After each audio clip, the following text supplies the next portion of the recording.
Assalamualaikum dan selamat sejahtera semua. InsyaAllah, hari ini kita akan menyaksikan program 5-in-1 di SK Taman Kelang Utama.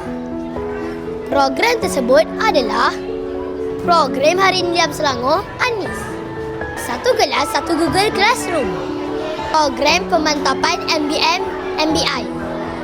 Minggu STEM dan watikah pelantikan, skuad utama TV, skuad Nilam dan rakan pembaca.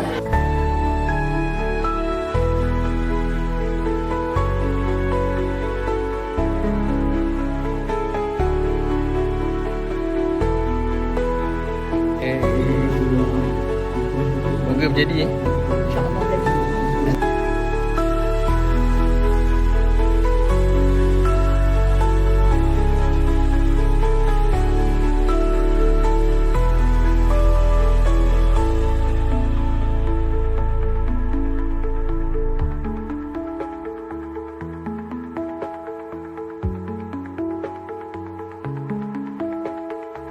Good morning, Mrs. Michael. Good morning, Isha. How do you feel about the program today? Oh, Isha, today's program went really very well. The most exciting one was the experiment. Am I right? Do you agree with teacher? Yes. Yes. Yes, teacher.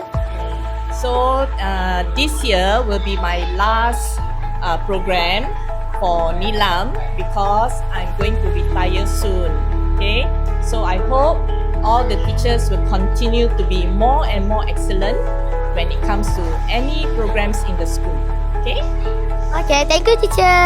you're most welcome, Isha.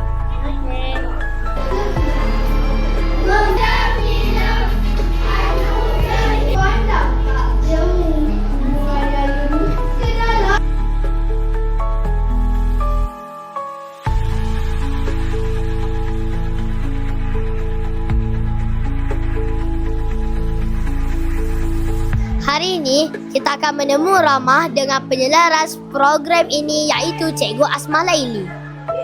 Assalamualaikum, Cikgu. Waalaikumsalam, Isha. Apa khabar? Apakah perasaan Cikgu pada program hari ini? Dia cikgu main. Okey. Alhamdulillah ya, pada hari ini kita dah selesai menjalankan peluncuran program